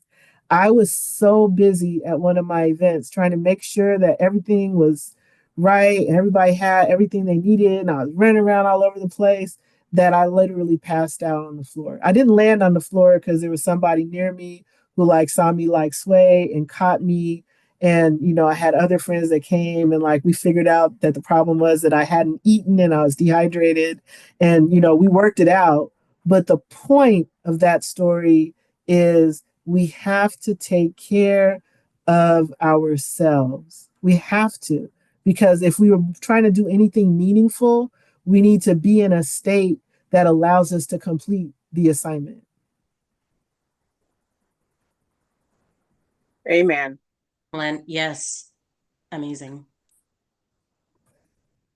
So, any other questions? I have to go, but I would like very much to be connected with whomever is interested in moving ahead with their creative gifts, especially where writing is concerned, and accessing more of the AI information that's available to us. And so therefore, I'm once again reaching out to you, Dr. Furiale, offline to see how we might be able to manage that. Yeah, I This think is Elise Smith Cooper. we need to meet up at the Bloom Cafe again. That's one of my favorite places. Then you let me know when, and Okay. we shall make that happen. Many blessings and much love to all of you in the community of the beloved. Thank you Ashe. so much. All right, so Cass, I've been watching you. I was wondering if you were going to say something out loud. I've just been I notice I talk a lot, so like I try to like to, not do it so much, but this has been like a really great opportunity to just sit here and listen to you guys speak. It's just I just feel like I'm just soaking it in. Like hearing y'all speak about Afrofuturism and about how creative you guys are and about the different things that y'all know. I'm just been soaking it in. Like I have so many questions that I don't know which one to ask. You can ask all of them. Just start with one, and we'll just go through it. I mean, nobody else has their hand up, so it's not like you get in anybody's way. I would say, what do you see the future of after futurism? Like, what do you see it as, like as what we're doing right now? What do you see its future, or what do you see for its future? So I think that more and more of us are becoming aware of it. So um, I think that there's been a continuum and a progression. And then I'll tell you a little story that might help. Recently, this is kind of sad, but the whole thing isn't, all right? On New Year's Day, my favorite cousin died. I generally do not travel to go to funerals because, I ascribe to, the person's spirit and essence is still with me, da da da da da. But this one really hit me hard. So I flew to Memphis, and so I was surrounded by my family in Memphis at the wake. And we're sitting at the table. And one of my cousins asked me about Afrofuturism. And I told her, I said, I respect the work of the people who were active in the civil rights movement. I think now Afrofuturism should be at the forefront because it's more about us thinking intentionally about our future and what we can do for ourselves. And it's not based on necessarily reaction to, response to, or particularly begging anybody else for anything. Right. And this may be part of my, people who know me know that I don't like to ask nobody for nothing. I like to, if I don't know how to do it, I'm gonna go take a class or read a book or do some research so I can figure out how to do it. If I could, I'd probably do my own plumbing. All right. So, one of my cousins was also at the table. He said, "Okay, you about to make me mad now," and he started talking about, how active he was in the civil rights movement, and he named what the next step was for the civil rights movement. And I said, cousin, I respect your work. I said, but we've got to grow. We've got to continue to evolve. And, we've got to shift our focus. Right. And so what I see is a few things. One, huh? Oh, okay. Afrofuturism creates space in an interdisciplinary way, because if you're thinking about our future, especially thinking about our future through a lens of how it's going to benefit us, it includes everything. It includes what we're going to eat, where are we going to get our food from, what kind of work are we going to do, how are we going to govern ourselves, how are we going to raise our children, how are we going to educate I mean, it's like, it's a whole universe of possibilities, right? For me, when I've gone through many different philosophies. I started with Afrocentricity, and then I took a turn through because I got mad when I started learning all the history that I didn't learn when I was in the K through 12 system, even though I dropped out. So maybe I don't know, like from the 10th through 12th grade, did they like teach a lot of Black history and I just missed it? I don't think so. No. So I got and became kind of like I went into the world of Black nationalism. And then I got a little frustrated and went into cultural nationalism, a little bit softer. And then I went into Pan-Africanism because I started thinking globally. And then for me, the natural progression from Pan-Africanism is Afrofuturism. Although I would still say I'm Pan-African. I think that in some ways, now people talk about drinking the Kool-Aid. My Kool-Aid is Afrofuturism. Like that is my lens through which that is what I wake up. That is who I am. Like I don't, I got a real job and do, whatever, but everything that I do that, I don't take the glasses off. Right. And what I see is, us evolving into a space where eventually we understand our power. Sometimes when I think about Black people, I think about, a friend of mine, there was a trip to St. Kitts and Nevis, and her mom can't swim, and she was in the water. And I know how many people are water babies? I'm a water baby. So I know this, that when you're in the water, when you're in the ocean, you could take 2 steps and all of a sudden the water is like way deeper, right? And so she ended up in a space where she tripped in the water and she fell and she was in the water splashing around and she was screaming like, help, help, somebody come help me. I don't want to drown. And they said, stand up. And so she stood up, like she heard them and she had the presence of mind to stand up. And the water like was only like to like her collarbone. And I feel like we, in many ways, need to stand up. Like we need to understand that a lot of the problems that we put our attention on aren't really our problems. So I see Afrofuturism as a way for us to realize and actualize that reality. Nice. Yeah, that is amazing. I feel that too. Like sometimes I'm just like I'm just drowning, and it's just I just need like that moment to be like, okay, just stand up. It's okay. Just I feel like you're just panicking. Just to be panicking. You just gotta all you gotta do is stand up, and you'll be all right. And I've noticed that sometimes, like well, actually a lot of the time when I'm like panicking, I'm just like, okay, and I just finally stand up, and it's like, okay, I can get through this. My other question is about self-care. Because I really felt that story when you were like running around and almost passed out. I have a couple of experiences like that. Like I'm just running around doing so much, and then I'm like, whoa, I feel like I'm about to pass out. And it's yes, usually because I didn't eat that day or I was doing too much. So how do we prioritize our health and way being in a world that is always demanding so much of us? So for me, what I have to do is I have morning rituals. So I start my day with gratitude and stretching and water. I drink a glass of water. I think of all the things that I have to be grateful for. I try to make a list of at least 5 things. There's more than 5 things, but I need to do at least 5 just because that's my ritual, right? It helps let me start my day off right. Because if you start your day off thinking from like an abundance perspective in terms of thinking about what you have to appreciate, and then the thing is, when part of what we all have to appreciate is ourselves, right?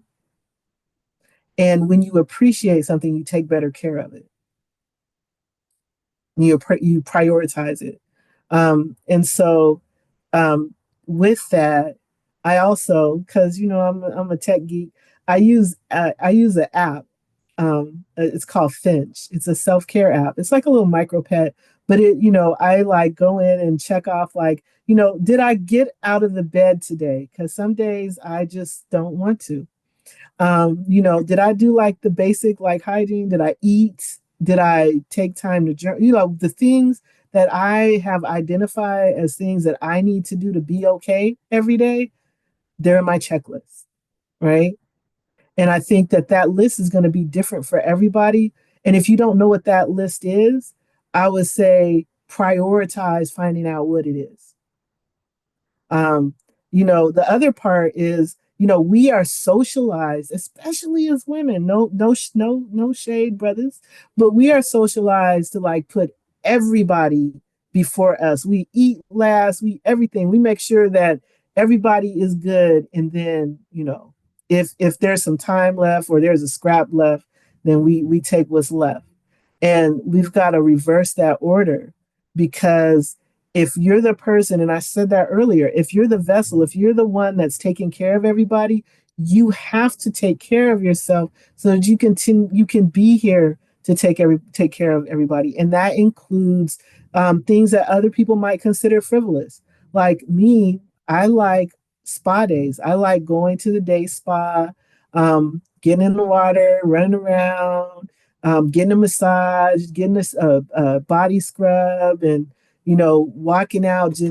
For me, that's a very refreshing thing. For somebody else, I have friends who like don't like other people touching them, so the idea of getting a massage gives them the heebie-jeebies, and that's why it's important to identify your list. And I like good food. Like, if you saw me, I'm very fluffy because I like to eat. But I try to make sure that it's real food. But the key is, figure out what your thing is. Yeah. Do you have other? Yes, thank you. Okay, so do you have another question? Because since we started, other people have been inspired. I know Audrey had her hand up and put it down, and Lonnie's waving her hand. So you can ask one more question, and then I'll come back to you if you have more questions. But Yeah, I have like just one more question. okay. Just what can we do to, I guess, just be uh, more in tune to Afrofuturism and Ascension? Because when I heard that, I was like, yeah, I want that too. So I'm like, what can we do? Maybe just off the top of your head, like that we can like maybe like research and get into to where like we're still helping Afrofuturism grow and progress. So there's a few things. I mean, one is when you hear about events, show up, because people are all over the world are doing this. When I was in December, many of us were in Amsterdam for the first Afrofuturism Summit in the Netherlands. In Lena, when we were in New York for the Summit of the Future, was it September? Yeah, in September, we were in New York for the United Nations Summit of the Future, and we did a series of events. Prophet led some events. I led no events. I just showed up and talked a little bit. But the key is, when you hear about these things, show up, right? The other thing is read some things. I recommend reading Afrofuturism and Afrofuturism 2.0 by Tasha Womack, and by the Afrofuturism 2.0 is edited by Ronaldo Anderson. I encourage you to read some of the fiction literature. Read The Parable of the Sower if you don't read anything else, because it is prophetic. It is coming true. The fires in Southern California that we just came out of, they started on the day that Octavia Butler predicted in her book. If you see people walking around with shirts that say Octavia told us, because she did. If you look at these books that she wrote in the 20th century about the 21st century, most of what is in the Parable of the Sower has, is, or possibly will happen. The other thing is, when you have ideas, share them. That's my like 2 cents. And I'm a member of the Black Speculative Arts Movement. I will say, for me, and I'm terrible at this. Don't beat me up. Like, and this is a shameless plug. I have a nonprofit organization I started in 2022 called Grioneers. Griot for storyteller, engineers, because I'm an engineer, and I believe we need to engineer our lives and our future, and everything that we've talked about since 1 o'clock has been about how to engineer both, right? Grioneers.org. I do all of this. Most of what I do, nobody pays me to do it. I just do it. But the reality is, the organization has operating costs that I need to at least raise enough money to meet those basic operating costs, things like keeping the Zoom room open, keeping the website up, and being able to send and receive email, right? Which doesn't sound like a lot, but it adds up, right? The other thing, so find organizations and support them. And then, encourage people to bring me out to speak because, I will. So those are some things. And then study so that you can become an advocate and a scholar, right? Because it doesn't, if it stops with me or anybody else in this room, it's not really working. So I'm going to go to Audrey because I don't know how much more patience she's going to have. I just finished typing it in the chat. I'll just read what I wrote in the chat. So I'm hearing a lot of interest in AI and just hearing you talk about what your cousin said about the civil rights movement. And I'm like, wow. So people keep saying AI is the future. No, AI is here now. It's not going It's away. old. It's actually old. It's old, right? And so I'm thinking about Afrofuturism and AI. And just from the interest I heard over the course of this session, I'm like, wow, y'all, like we need a AI Afrofuturism, a dream tank around that because my day job is as a pharmaceutical copywriter. So I am required, I have to use AI to stay relevant because if as a writer, I can tell you AI is not coming for your job, but a writer who is more proficient in AI than you are is coming for your job. And so that's my daily reality. And so if folks want to talk about AI and writing, I just want to put myself out there. Like I've had to do a deep dive in this and I'd love to lead, a dream tank session on that or just talk to other writers who are All right, using let's do it. AI. So Let's yeah. do it. Let's talk offline, get it scheduled and send and promote it. Okay. And I have to run. This was amazing. Thank you so much, Dr. Luana. Talk to you later. Okay, love you. Bye. Bye. Lonnie, you had your hand up. I'm sorry. I'm trying to get to you. It's okay. So I have anxiety, first I want to say. And second, as an Afrofuturist, um, what are you doing to prepare for if societal breakdown happens? And it's likely it could happen. It is a strong possibility. What are you doing as an Afrofuturist who has a lot of information on history and historical societal happenings? Okay, first, do not be alarmed, but it is already happening. The student from Columbia University who had his green card revoked because he led a protest is an example of what's to come. Anyone who doesn't see that as a signal is not paying attention. So there are a few things. One, many of the people I know, myself included, we always have our passport with us. Two, if you don't have any, I encourage you to have some cryptocurrency because there's a strong likelihood that it will have more value than the dollar or hold weight. Three, everybody, well, I won't say everybody, many of the people I know who are paying attention to current signals are looking at potential escape routes in terms of like cities from which to depart. Um, I live in a place where I can just walk to Mexico. So, I've already, identified people that I would check in with. And I've started letting my family know, like, that's the move that I'm probably going to make if I need to. For me personally, and I say this here with confidence, most people think that like what I do is like fun and games and of little or no consequence. And I encourage them to continue doing so. The wrong person might figure out that it's not, and then I'm out. But I think there's that. The other part, the more practical things, not talking about the complete collapse of society. There are going to be power failures, accidental or engineered. So make sure you've got batteries, flat, all the things, right? Make sure you've got water, you've got non-perishable goods. Make sure you have a can opener. Nowadays we're lucky. We can get things like canned heat so that if we need to, we can cook. Make sure you got like, yes, a spiritual survival kit too. Part of it is make sure that you're managing your energy because the other part is we're more susceptible to things when we're weak. Like, me, if I don't rest enough and I don't eat enough or don't drink enough water, the likelihood of me getting sick is greatly increased. And me sick is not good. You've been around me like that. So, a lot of it goes back to self care. The other thing is, for those of you with families and you don't have an empty nest, make sure people know where to meet up, right? Because if things happen, there's not necessarily going to be a lot of conversation.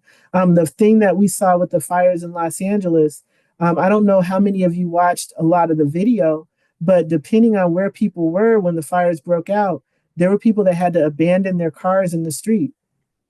And there are people who didn't want to abandon their cars and they're not here anymore. There are people that had to abandon their homes with very little notice. And so I'm not saying there's necessarily going to be a fire, but there could be proverbial fire. It's just, what do they say? If you stay ready, you don't have to get ready. And also read Parable of the Sower. There are a lot of things that Olamide did that could be useful information. Yes, learn how to cook and clean your food that you find. Learn how to identify edible plants in your region. Yes, starting a garden's not a bad idea. And yes, paper maps are going to be important because we're a good EMP away from not being able to use our phones or anything electrical.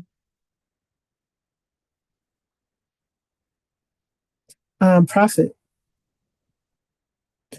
Okay, we're like, so before I go to you, Prophet, we're Okay. at 3 o'clock, and I am not the host of this meeting, I am the guest. And so I want to defer to my hosts to find out what you would like to do. I'm fine with continuing, but I don't want to overstay my welcome. Hey, don't worry about that at all, Dr. Luana.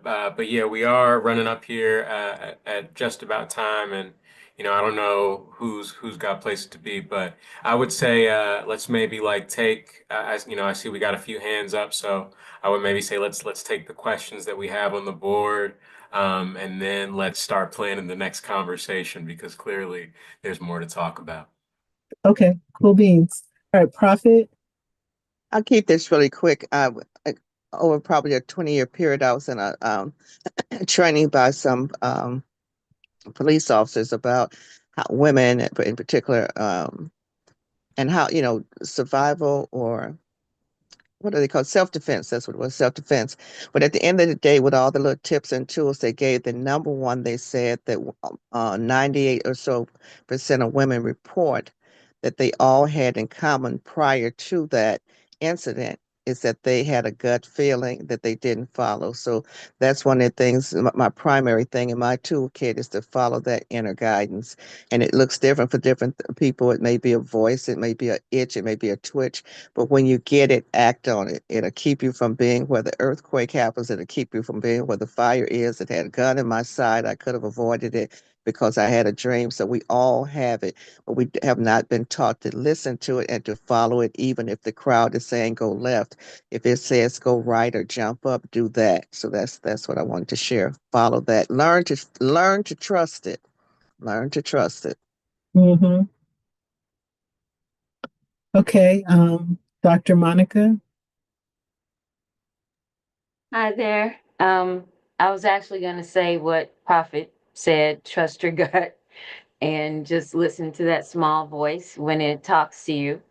But I did want to add, we were talking about writing and opening ourselves up to the possibility.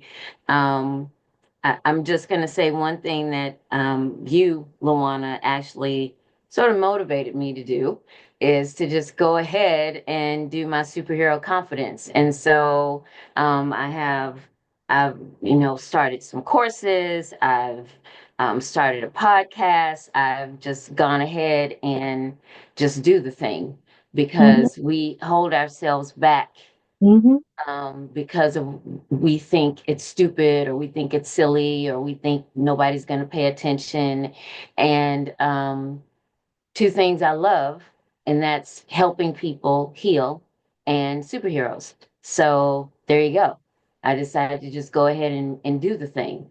So I'm doing the thing. So th- I'm inviting you, and I know we've had this discussion before, but I'm inviting you to be a guest on my podcast, and anyone else who might be interested in just having a discussion about Afrofuturism and where we go, and creating your own self-confidence. And so if you're interested, you can just put your information in here. I'll put my information in here, and because I'm really looking to create connections and definitely move us into the future in the way in which I know to do it. So Okay. that's all I want to say. Thank you. All right. Well, thank you so much for being here. I want to say, I just want to give a quick shout out to the people in my community who joined us. I really appreciate, the way that you all always support me. And I just, the love that I feel from you and for you cannot be measured.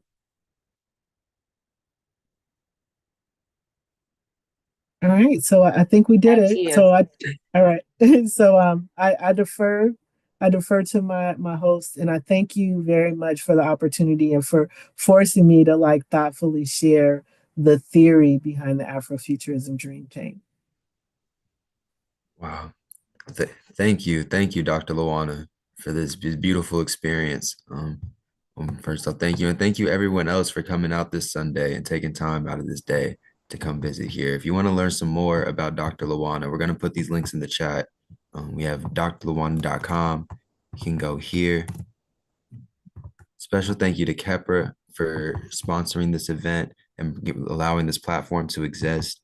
You want to learn more about Kepra, you can go to that Kepra website at www.kepra.org. Going into that as well. If you want to learn more about our weekly events, things that are going on in the Kepra space, we have the Kepra newsletter link going out right now. And then another platform that this is actually on, Alchemy Plus, www.alchemypluskepler.org as well. And lastly, if you want to be able to support in other ways, but just showing up and you got that wallet, we got donate.kepler.org. If you would like to, we very much appreciate it. But One, more one more time. thing one more thing that I'll shout out. Dr. Luana mentioned Parable of the Sower. We've put that on our reading list like 2 times this year. We're 3 sessions into a 4 session book study on Parable of the Sower. Our last session is going to be this upcoming Wednesday from 6 to 8. You can find more information about that on Alchemy Plus, and you can also watch the recordings of our 3 previous sessions on our YouTube channel. So yeah, definitely encourage y'all to look into that if you want to engage in some, collective imagining around what Octavia Butler was predicting 3 decades ago. So yeah, thanks y'all. And thank you again, Dr. Luana. Y'all have a great rest of y'all day. All right, Thank thank you, Dr. you. Luana, and everybody.